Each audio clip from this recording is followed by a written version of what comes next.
नमस्कार दोस्तों, स्वागत है आपका आज के मुख्य समाचार में, जिसमें सबसे पहली और बड़ी खबर में आपको बताएंगे कि गुजरात चुनाव में भाजपा को लग सकता है झटका। मोदी का जादू हो रहा है खत्म, आधे से भी कम भरा मिला स्टेडियम। दूसरी बड़ी खबर में आपको बताएंगे कि भारत जोड़ो यात्रा से नए राहुल गांधी का उदय, बैकफुट पर आने को मजबूर हो गई है भाजपा और आरएसएस। जयराम रमेश का बयान और गुजरात में भाजपा को होगा इससे नुकसान। तीसरी बड़ी खबर में जिक्र होगा कि राहुल गांधी ने कोविड के कारण जान गंवाने वाले परिवारों को उचित मुआवजा देने की मांग। चौथी बड़ी खबर में आपको बताएंगे कि गरीबी, घोटाला, घपला, घालमेल, गोरख धंधा, भाजपा राज में जनता को पहले से ही मिल रहा है 5G। अखिलेश यादव ने 5G को लेकर यूं कसा तंज। और पांचवी बड़ी खबर में जिक्र होगा कि 23 मार्च 2023 तक करीब 150 दिनों तक चलेगी मुहिम। राहुल गांधी के संदेश को जन जन तक पहुंचाएंगे कार्यकर्ता। दोस्तों, हर एक खबर की गहराई में आपको ले जाएंगे, लेकिन उससे पहले अगर आपको भी ऐसा लगता है कि गुजरात में सत्ता परिवर्तन तय है और कांग्रेस बना रही है सरकार, तो वीडियो को कीजिए लाइक और लाल बटन को दबा के चैनल को सब्सक्राइब करके घंटी बजाकर कमेंट में लिखिए जय हिंद।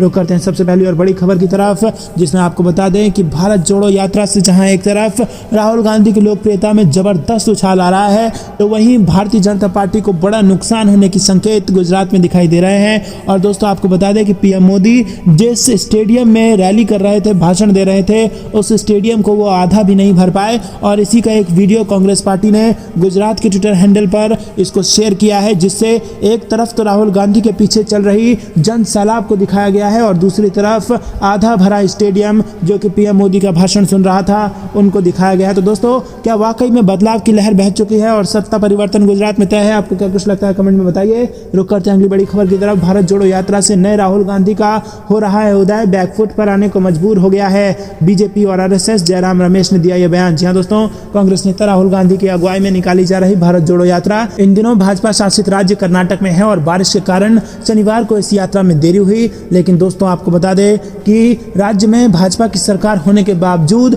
जो जबरदस्त जन सैलाब राहुल गांधी के साथ कदम से कदम मिलाकर चल रहा है, वो कहीं ना कहीं देश से नफरत को मिटाने के लिए प्रतिबद्ध नजर आ रहा है। और कांग्रेस के हाथ मजबूत करता हुआ नौजवान राहुल गांधी के साथ चल रहा है, जिससे भाजपा की नींद कर्नाटक में उड़ गई है, क्योंकि अगले साल यानी कि 2023 में कर्नाटक में भी चुनाव होने हैं और उसके बाद 2024 के चुनाव का बिगुल बज जाएगा। तो दोस्तों, क्या ये लगातार झटके अब भाजपा को लगने वाले हैं? कांग्रेस के महासचिव जयराम रमेश ने ट्वीट किया कि भारत जोड़ो यात्रा अपने 24वें दिन बेगूर से सुबह 6:30 बजे शुरू होनी थी, लेकिन बारिश के कारण इसमें विलंब हो गया। 15 दिन के अंतराल के बाद बारिश हुई और इससे किसानों का फायदा होगा। जयराम रमेश ने कहा कि भारत जोड़ो यात्रा से राहुल गांधी का उदय हुआ है और उन्होंने कहा कि भाजपा और आरएसएस बैकफुट पर आने को मजबूर हो गए हैं। वो सब लोग परेशान हैं क्योंकि भारत जोड़ो यात्रा से नए राहुल गांधी और नई कांग्रेस पार्टी जनता के सामने निकल के आई है। दोस्तों, रुक करते हैं अगली बड़ी खबर की तरफ। राहुल गांधी ने कोविड के कारण जान गंवाने वाले परिवारों को उचित मुआवजा देने की उठा दी है मांग। जी हां दोस्तों,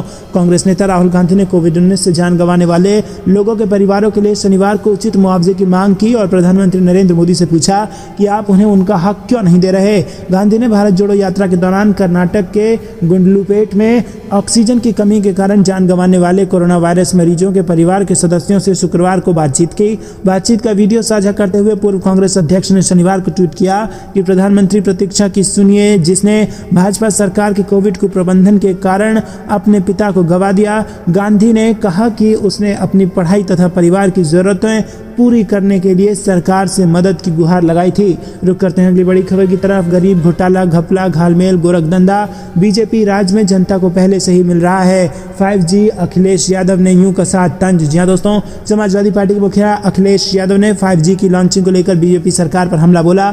अखिलेश यादव ने तंज कसते हुए कहा कि जहां जहां भी भाजपा की सरकार है, वहां तो पहले ही भाजपा जनता को 5G की सेवा दे रही है। उन्होंने 5G, गरीबी, घोटाला, घपला, गोरखधंधा और इसी के साथ घालमेल, ये 5G गिनवाए और आरोप लगाते हुए सरकार को निशाने पर लिया। अखिलेश यादव ने एक ट्वीट पोस्ट के जरिए सरकार पर यह हमला बोला। उन्होंने अपने ट्वीट में लिखा कि भाजपा राज में तो जनता पहले से ही 5G का लुफ्त उठा रही है। रुक करते हैं अगली बड़ी खबर की तरफ। 23 मार्च 2023 तक करीब 150 दिनों तक चलेगी मुहिम। राहुल गांधी के संदेश को जन जन तक पहुंचाएंगे कार्यकर्ता। भारत जोड़ो ग्राम यात्रा 2 अक्टूबर से शुरू। जी हां दोस्तों, बालोद जिले में राजीव गांधी पंचायती राज संगठन 2 अक्टूबर से भारत जोड़ो ग्राम यात्रा की शुरुआत करेगा।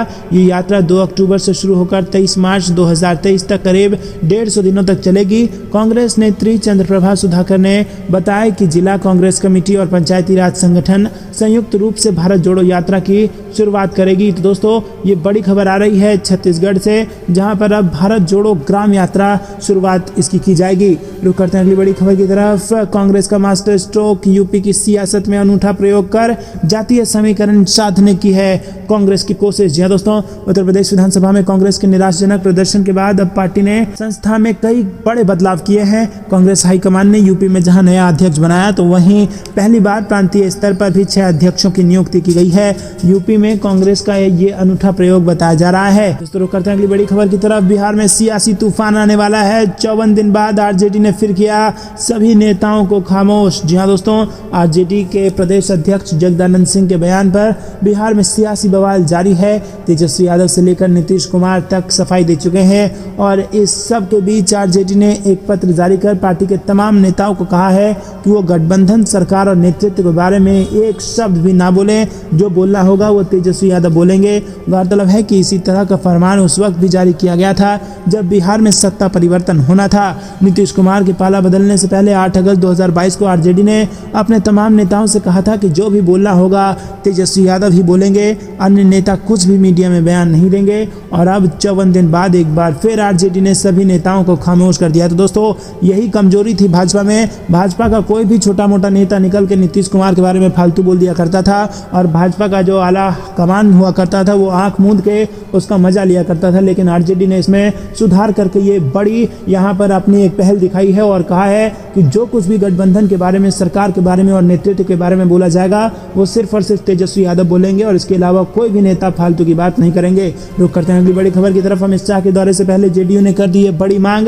गुजरात की तरह बिहार में भी होने वाला है ये काम। जी हाँ दोस्तों, केंद्रीय गृह मंत्री अमित शाह 1 दिवसीय दौरे पर महज 17 दिनों के अंदर दोबारा बिहार आ रहे हैं। जेपी की जयंती के अवसर पर उनके जन्मस्थली सीताबदियारा में आयोजित कार्यक्रम में अमित शाह शामिल होंगे और बीजेपी ने इसके लिए खास तैयारी भी शुरू कर दी है। लेकिन अमित शाह के लगातार हो रहे बिहार दौरे को देखकर जेडीयू ने उनसे बड़ी मांग कर दी है। बिहार में महागठबंधन की सरकार बनने के बाद बीजेपी ने मिशन बिहार शुरू कर दिया है और अमित शाह लगातार बिहार का दौरा कर रहे हैं। सीमांचल के बाद अब सारण में उनकी बड़ी सभा होने वाली है और जेपी की जन्मस्थली से अमित शाह हुंकार भरने वाले हैं। लेकिन ठीक उसके पहले जेडीयू नेता और बिहार के वित्त मंत्री विजय चौधरी ने बड़ी मांग करते हुए कहा कि जिस तरह चुनाव को देखते हुए गुजरात में प्रधानमंत्री मोदी और अमित शाह योजनाएं को बौछार कर रहे हैं, बिहार की जनता भी चाहती है कि जब अमित शाह बिहार दौरे पर आ रहे हैं तो यहाँ भी केंद्रीय योजनाओं की बौछार की जाए। रुक करते हैं अगली बड़ी खबर की तरफ। लेकिन दोस्तों, क्या आपको भी ऐसा लगता है कि आरजेडी की ये मांग ठीक है? केवल चुनाव के वक्त ही योजनाओं की नहीं बल्कि तब राज्यों में योजनाओं की बौछार होनी चाहिए जब राज्य को उसकी जरूरत हो। रुक करते हैं अगली बड़ी खबर की तरफ। कर्नाटक के चन्नापटना में भाजपा और जेडीएस कार्यकर्ता के बीच झड़प हुई, मौके पर पुलिसकर्मी मौजूद। जी हाँ दोस्तों, कर्नाटक में विकास परियोजनाओं के शिलान्यास समारोह को लेकर रामनगर जिले के चन्नापटना में भाजपा और जेडीएस कार्यकर्ताओं के बीच में भिड़ंत हो गई। मौके पर पुलिसकर्मी ने उसको संभाला। रुक करते हैं अगली बड़ी खबर की तरफ। अशोक गहलोत का बीजेपी पर बड़ा हमला, कहा राजनाथ सिंह, अमित शाह और नड्डा कब अध्यक्ष बने कोई नहीं जानता। जी हाँ दोस्तों, अशोक गहलोत ने बीकानेर में कहा कि आपने देखा पहले भी सरकार बच गई और अब भी सरकार मजबूत है, हम 5 साल पूरे करेंगे और मैंने कहा कि आगामी बजट छात्रों और युवाओं को ध्यान में रखकर पेश किया जाएगा। इसके साथ अशोक गहलोत ने कहा कि कांग्रेस पार्टी एक पारदर्शिता वाली पार्टी है और इसमें अध्यक्ष कौन बनेगा इसके लिए चुनाव की व्यवस्था है। भाजपा में ऐसा नहीं है। भाजपा में राजनाथ सिंह, अमित शाह और नड्डा कब अध्यक्ष बन गए ये कोई नहीं जानता। रुक करते हैं अगली बड़ी खबर की तरफ। आम आदमी पार्टी सरकार बनने पर 1 मार्च से सबके बिल 0 आने लगेंगे। केजरीवाल बोले अब गुजरात में परिवर्तन आकर ही रहेगा। जी हाँ दोस्तों, गुजरात विधानसभा चुनाव में कुछ ही महीने रह गए हैं और ऐसे में आम आदमी पार्टी संयोजक और दिल्ली के मुख्यमंत्री अरविंद केजरीवाल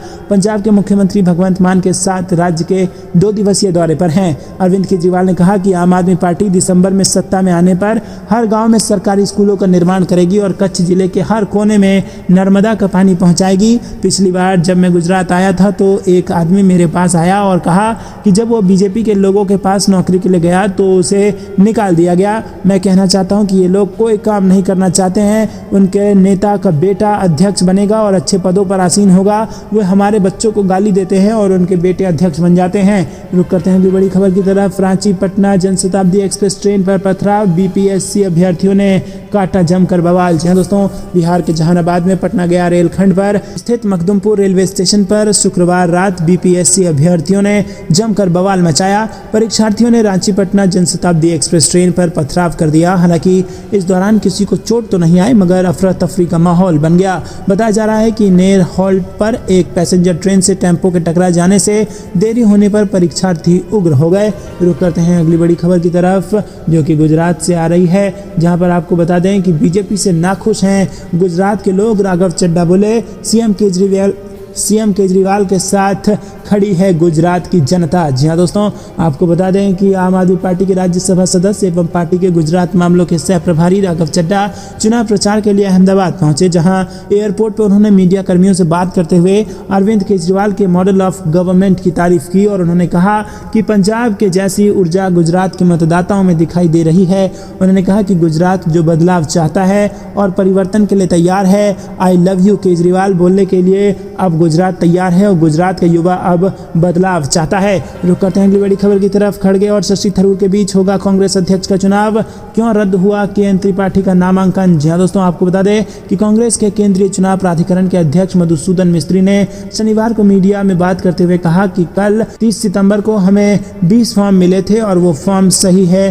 कि नहीं उनकी जांच आज हमने की और 20 में से 4 फॉर्म रिजेक्ट हो गए। दोस्तों, मिस्त्री ने कहा कि कांग्रेस अध्यक्ष पद के लिए हमारे 2 उम्मीदवार मल्लिकार्जुन खड़गे और शशि थरूर चुनाव लड़ेंगे। उम्मीदवार नामांकन वापसी 8 अक्टूबर तक कर सकते हैं। रुक करते हैं अगली बड़ी खबर की तरफ। अलीगढ़ मुस्लिम यूनिवर्सिटी की मैगजीन में पीएम मोदी की तस्वीर पर विवाद, छात्रों ने वाइस चांसलर से पूछा सवाल। जी हाँ दोस्तों, अलीगढ़ मुस्लिम यूनिवर्सिटी में प्रधानमंत्री नरेंद्र मोदी की फोटो पर एएमयू छात्रों ने आपत्ति दर्ज कराई है। पीएम मोदी की ये तस्वीरें 100 वर्ष से भी ज्यादा समय से एएमयू की उपलब्धियों को लेकर प्रकाशित होने वाली मैगजीन में छपी है। मैगजीन में 12 जगहों पर प्रधानमंत्री की फोटो छपी हुई है। वहीं छात्रों का आरोप है कि किसी पार्टी को खुश करने के लिए वाइस चांसलर ने ये मैगजीन छपवाई है और इसमें झूठ परोसा गया है। रुक करते हैं अगली बड़ी खबर की तरफ। मुख्यमंत्री भगवंत मान ने गुजरात में दिखाई पंजाब की झलक, कच्छ में बोले लोग नहीं देश के नेता हैं भ्रष्ट, खाते हैं इसीलिए विदेशों में बैंकों में खाते हैं। जी हाँ दोस्तों, आपको बता दें कि पंजाब के सीएम भगवंत मान गुजरात के कच्छ में आयोजित रैली में लोगों को संबोधित कर रहे थे और इस दौरान मान ने कहा कि देश के लोग मेहनत करते हैं लेकिन देश के नेता भ्रष्ट हैं, नेता खाते हैं इसीलिए उनके विदेशी बैंकों में खाते हैं। सीएम मान ने कच्छ में पंजाब की झलक दिखाई और उन्होंने कहा कि पंजाब के लाखों लोगों के घर बिजली बिल 0 आ रही है। सीएम मान ने भाजपा पर आम आदमी पार्टी को रोकने के लिए आरोप लगाए। उन्होंने कहा कि वो किसी होटल में मैरिज पैलेस बुक करवाना चाहते हैं तो भाजपा होने नहीं देती। उन्होंने रैली के लिए कच्छ के सब्जी ग्राउंड में परमिशन मिलने पर भी खुशी जताई। रुक करते हैं अगली बड़ी खबर की तरफ। राजस्थान में कांग्रेस सरकार 5 साल पूरे करेगी, अगला बजट युवाओं को समर्पित होगा, अशोक गहलोत का बयान। जी हाँ दोस्तों, राजस्थान के मुख्यमंत्री अशोक गहलोत ने शनिवार को कहा कि कांग्रेस के नेतृत्व वाली राज्य में की मौजूदा सरकार अपने 5 साल पूरा करेगी और अगला बजट छात्रों और युवाओं को समर्पित होगा। इसके साथ ही उन्होंने कहा कि कांग्रेस भारतीय जनता पार्टी के मंसूबों को कभी पूरा नहीं होने देगी। गहलोत ने बीकानेर में संवाददाताओं से कहा कि आपने देखा पहले भी सरकार बच गई और अब भी मजबूत है। दोस्तों, रुक करते हैं अगली बड़ी खबर की तरफ, जिसमें आपको बता दें कि बिहार में दुर्गा पूजा और निकाय चुनाव के दौरान माहौल बिगड़ने की आशंका, खुफिया विभाग ने निकाला ये अलर्ट। जी हाँ दोस्तों, पूरे बिहार में दुर्गा पूजा पर श्रद्धालुओं की भारी भीड़ को देखते हुए बड़ी संख्या में अतिरिक्त बलों की तैनाती की गई है। बिहार विशेष सशस्त्र पुलिस के अलावा दंगा निरोधक बल और महिला बटालियन भी तैनात रहेगी। रुक करते हैं अगली बड़ी खबर की तरफ। कानपुर के ग्रीन पार्क में भिड़ेंगे बीजेपी और एसपी विधायक, 3 अक्टूबर को दोनों राजनीतिक पार्टियों के विधायक खेलेंगे ये खेल। दोस्तों, यूपी के कानपुर स्थित ग्रीन पार्क स्टेडियम में 3 अक्टूबर को 2 राजनीतिक पार्टियों के विधायक भिड़ेंगे और यहाँ प्रदेश के भाजपा और सपा विधायकों के बीच क्रिकेट मैच खेला जाएगा। 16-16 ओवर का मुकाबला होगा। दोस्तों, रुक करते हैं। कर्नाटक में राहुल गांधी का हुआ जबरदस्त स्वागत। भारत जोड़ो यात्रा ने किया पहले बीजेपी शासित राज्य में प्रवेश तो भीड़ देखकर उड़ गई भाजपा की नींद। जी दोस्तों, भारत जोड़ो यात्रा के राज्य की सीमा पर पहुंचने पर कांग्रेस नेता राहुल गांधी का कर्नाटक के पूर्व मुख्यमंत्री सिद्धारमैया समेत पार्टी नेताओं ने जोरदार स्वागत किया। यात्रा अपने 23वें दिन पहले भाजपा शासित राज्य में प्रवेश कर रही है और यात्रा के राज्य में आगमन से पहले राज्य में राहुल गांधी और अन्य कांग्रेस नेताओं के कई पोस्टर फाड़े गए रहे हैं। यात्रा के स्वागत के लिए लगाए गए 40 से अधिक पोस्टर फाड़े गए। कांग्रेस नेताओं ने भाजपा कार्यकर्ताओं पर राहुल गांधी और अन्य कांग्रेस नेताओं के पोस्टर फाड़ने का आरोप लगाया है। दोस्तों, रुक करते हैं अगली बड़ी खबर की तरफ। बीजेपी आरएसएस की नफरत, हिंसा फैलाने वाली विचारधारा के खिलाफ खड़े होना है भारत जोड़ो यात्रा का मकसद, राहुल गांधी ने दिया यह बयान। जी दोस्तों, कांग्रेस की भारत जोड़ो यात्रा की एंट्री केरल के बाद कर्नाटक में हो गई। कर्नाटक के चामराजनगर जिले के गुंडलुपेट में राहुल गांधी समेत अन्य भारत यात्रियों का जोरदार स्वागत किया गया। इस दौरान राहुल गांधी ने कहा कि कन्याकुमारी से कश्मीर तक भारत जोड़ो यात्रा चलेगी और इसका लक्ष्य जो बीजेपी संघ की विचारधारा, नफरत और हिंसा फैला रही है उसके खिलाफ खड़े होने का है। वहीं दोस्तों, राहुल गांधी ने कहा कि यात्रा संविधान की रक्षा की यात्रा है। संविधान के बिना हमारे तिरंगे का कोई मतलब नहीं है। आपको इस यात्रा में नफरत, हिंसा दिखाई नहीं देगी। ये यात्रा में हम हर धर्म, हर जाति, हर क्षेत्र, हर भाषा के लोग हमारे साथ इस यात्रा में चल रहे हैं। कांग्रेस के पूर्व अध्यक्ष ने कहा कि जब भीड़ में धक्का लगता, जब कोई गिरता है, सब लोग उसको उठाते हैं, उसकी मदद करते हैं। कोई ये नहीं पूछता कि तुम्हारा धर्म क्या है, तुम्हारी जाति क्या है, तुम्हारा भाषा क्या है। यही तो हमारा प्यारा हिंदुस्तान है। राहुल गांधी ने कहा कि यही हमारा प्यारा हिंदुस्तान है, शांति का हिंदुस्तान, भाईचारे का हिंदुस्तान। ये यात्रा कन्याकुमारी से कश्मीर तक चलेगी और इस यात्रा को कोई नहीं रोक सकता। कोई शक्ति इस पदयात्रा को नहीं रोक सकती, क्योंकि ये पदयात्रा हिंदुस्तान की आवाज़ है। इस पदयात्रा में हमसे लोग मिलकर उनका दर्द बताते हैं। तो दोस्तों, क्या आप भी मानते हैं कि ये पदयात्रा हिंदुस्तान की पदयात्रा है और इसमें सभी धर्म, सभी भाषा, सभी जाति के लोग एकजुट होकर के नफरत के खिलाफ लड़ाई लड़ रहे हैं? हाँ या ना में अपनी राय बताइए और वीडियो को लाइक करना मत भूलिएगा। रुक करते हैं अगली बड़ी खबर की तरफ। मध्य प्रदेश निकाय चुनाव में कांग्रेस ने लहराया परचम, भाजपा को लगा बड़ा झटका। जी हाँ दोस्तों, आपको बता दें कि बड़ी खबर आ रही है। दोस्तों, मंडलेश्वर नगर परिषद में कांग्रेस ने बीजेपी से परिषद छीन लिया है। यहाँ पर कांग्रेस के 10 पार्षद जीते हैं और बीजेपी के 4, साथ ही एक निर्दलीय पार्षद की जीत हुई है। वहीं दोस्तों, भीकनगांव नगर परिषद में बीजेपी के 6 पार्षद जीते तो कांग्रेस के भी यहाँ 6 पार्षद जीते हैं और 3 पार्षद निर्दलीय जीते हैं। यहाँ पर निर्दलीय पार्षद तय करेंगे कि किसको समर्थन दें। फिलहाल दोनों पार्टी नगर परिषद बनाने की ताल ठोक रही है। दोस्तों, आपको बता दें कि ये बड़ा झटका भाजपा को कांग्रेस ने दिया है इस सीट पर। रुक करते हैं अगली बड़ी खबर की तरफ। उत्तर प्रदेश में जब भाजपा भागेगी तभी केंद्र से उसका सफाया होगा, अखिलेश यादव ने दिया यह बयान। जी दोस्तों, समाजवादी पार्टी का अध्यक्ष लगातार तीसरी बार चुने जाने के बाद शुक्रवार को उत्तर प्रदेश के पूर्व मुख्यमंत्री अखिलेश यादव ने 2024 में होने वाले लोकसभा चुनाव में भाजपा को सत्ता से बेदखल करने के उपाय बताते हुए कहा कि जब उत्तर प्रदेश से भाजपा भागेगी तभी केंद्र से उसका सफाया हो सकेगा। दोस्तों, आपको बता दें कि अखिलेश यादव ने कहा कि 2024 में भाजपा को सत्ता से हटाने के लिए हमें आगे की लड़ाई के वास्ते तैयार रहना है और उत्तर प्रदेश इस लड़ाई में मुख्य भूमिका में होगी। उन्होंने कहा कि दोस्तों, आज से शुरू हो रही है नई जिम्मेदारी, अब है नए संकल्पों की तैयारी। दोस्तों, रुक करते हैं अगली बड़ी खबर की तरफ, जो कि गुजरात से आ रही है। गुजरात की सत्ता के लिए पाटीदारों का समर्थन ले रही है कांग्रेस और इस पाटीदार समुदाय पर है सबकी नजर। जी हाँ दोस्तों, गुजरात विधानसभा चुनाव में अब बहुत वक्त नहीं बचा है। राजनीतिक दल अपनी तैयारियों में कोई कसर नहीं छोड़ना चाहती है और इसी बीच आपको बता दें कि कांग्रेस पार्टी ने भाजपा के एक बड़े वोट बैंक पर लगा दी है सेंध और वो वोट बैंक पाटीदार का वोट बैंक है। जी हाँ दोस्तों, पाटीदार यहाँ पर डिसाइडिंग फैक्टर होता है गुजरात के चुनाव में और पाटीदार का अगर वोट कांग्रेस को मिल जाए तो भाजपा का सुपड़ा साफ होना तय है और इसीलिए अब भारतीय जनता पार्टी के खिलाफ मैदान में उतरी कांग्रेस ने पाटीदार समाज पर अपनी नजरें गड़ा ली हैं। कांग्रेस नेता पाटीदार समाज की 3 कुल देवियों के मंदिर जाकर हाजिरी लगाएंगे। खोडलधाम पहुंचे कांग्रेस नेताओं ने पाटीदार नेता नरेश पटेल से भी मुलाकात की। प्रदेश अध्यक्ष जगदीश ठाकुर, राज्यसभा सदस्य शक्ति सिंह गोहेल आदि नेताओं की अगुवाई में राजकोट से शुरू हुई कांग्रेस की चलो मां के मंदिर यात्रा बुधवार को खोडल माता मंदिर पहुंची। तो दोस्तों, क्या पाटीदार समुदाय देगा कांग्रेस को अपना समर्थन? अपनी राय आप हमें बताइए। रुक करते हैं अगली बड़ी खबर की तरफ। उद्धव ठाकरे ने बीजेपी और एकनाथ शिंदे पर बोला हमला, कहा जीतेंगे हर लड़ाई। दशहरा रैली में शिवसेना भरेगी हुंकार। जी हां दोस्तों, शिवसेना प्रमुख उद्धव ठाकरे ने एक बार फिर बीजेपी और महाराष्ट्र के मुख्यमंत्री एकनाथ शिंदे के नेतृत्व वाले गुट पर निशाना साधा। सामना के जरिए उन्होंने कहा कि हमें हर लड़ाई जीतनी है और हम जीतेंगे, चाहे वो कोर्ट में हो या फिर आयोग में हो। उन्होंने आगे कहा कि इतिहास में ठगों के बगावत की तरह महाराष्ट्र में हिंदुत्व का फर्जीवाड़ा करने वालों की भी अति हो गई है, लेकिन सिर्फ हाथों में भगवा होने से कोई फायदा नहीं, हृदय में भी भगवा होना चाहिए। उद्धव ठाकरे ने कहा कि देश में लोकतंत्र बचाना है और हिंदुत्व को टिकाना है। उन्होंने कहा कि जनता के मन की लड़ाई हमने जीत ली तो उनके मन की वो भावना कायम रहेगी, ये ध्यान रहे। दोस्तों, रुक करते हैं अगली बड़ी खबर की तरफ। अरविंद केजरीवाल का दावा, राघव राघव चड्ढा को गिरफ्तार करने की हो रही है तैयारी। जी दोस्तों, अरविंद केजरीवाल ने आशंका जताई है कि राघव चड्ढा को गिरफ्तार किया जा सकता है। उनकी ये आशंका ऐसे वक्त आई है जब आम आदमी पार्टी के कई नेताओं को गिरफ्तार किया जा चुका है।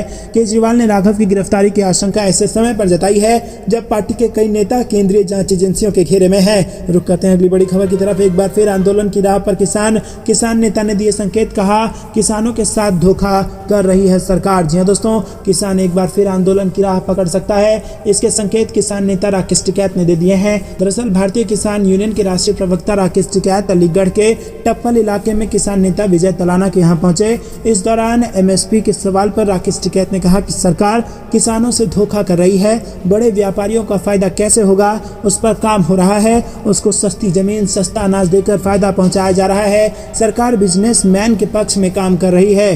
दोस्तों, टिकैत ने कहा कि अगर सरकार एमएसपी गारंटी कानून बनाएगी तो बिहार का किसान 800 रुपए में अपना धान नहीं बेचेगा, उत्तर प्रदेश पंजाब हरियाणा का किसान सस्ते में नहीं बेचेगा। इसलिए सरकार एमएसपी गारंटी कानून नहीं देगी, क्योंकि व्यापारी को सस्ते में अनाज देना है और व्यापारी उपभोक्ताओं को महंगे में अनाज बेचने का काम करेंगे। दोस्तों, रुक करते हैं अगली बड़ी खबर की तरफ। पॉपुलर फ्रंट ऑफ इंडिया को बैन करने पर बसपा सुप्रीमो का सवाल, आरएसएस पर भी बैन क्यों नहीं। जी हाँ दोस्तों, बीते दिनों केंद्र सरकार ने इस्लामी संगठन पॉपुलर फ्रंट ऑफ इंडिया पर बैन लगाने का फैसला लिया, जिसके बाद विपक्षी पार्टियां इसे तुष्टीकरण की राजनीति बताकर सत्ता पक्ष पर लगातार हमले कर रही है। अब बहुजन समाज पार्टी के अध्यक्ष मायावती ने केंद्र सरकार पर ताजा हमला बोला है। बसपा सुप्रीमो का कहना है कि पीएफआई पर प्रतिबंध राजनीतिक स्वार्थ और संघ तुष्टीकरण से प्रेरित है। मायावती ने कई विपक्षी नेताओं की तरह आरएसएस को भी प्रतिबंधित करने की मांग का समर्थन करते हुए कहा कि इस प्रतिबंध के पीछे केंद्र सरकार में बेचैनी ज्यादा है। तीखी प्रतिक्रिया व्यक्त करते हुए मायावती ने कहा कि जिस तरह केंद्र सरकार को पीएफआई देश के लिए खतरा लगती है, उसी तरह अन्य संस्थाओं पर भी बैन लगाना चाहिए, जिसमें एक आरएसएस भी है। रुक करते हैं अगली बड़ी खबर की तरफ। कांग्रेस का मुख्य शो भारत जोड़ो यात्रा, जयराम रमेश बोले ये भारतीय राजनीति का परिवर्तन है। जी दोस्तों, कांग्रेस नेता जयराम रमेश ने कहा कि कांग्रेस पार्टी में जो कुछ हो रहा है वो सब साइड शो है, मुख्य शो भारत जोड़ो यात्रा है, ये आख्या है और ये भारतीय राजनीति का परिवर्तन है, ये कांग्रेस पार्टी का परिवर्तन है। कांग्रेस एकमात्र ऐसी पार्टी है जिसके पास अध्यक्ष के चुनाव की प्रणाली है।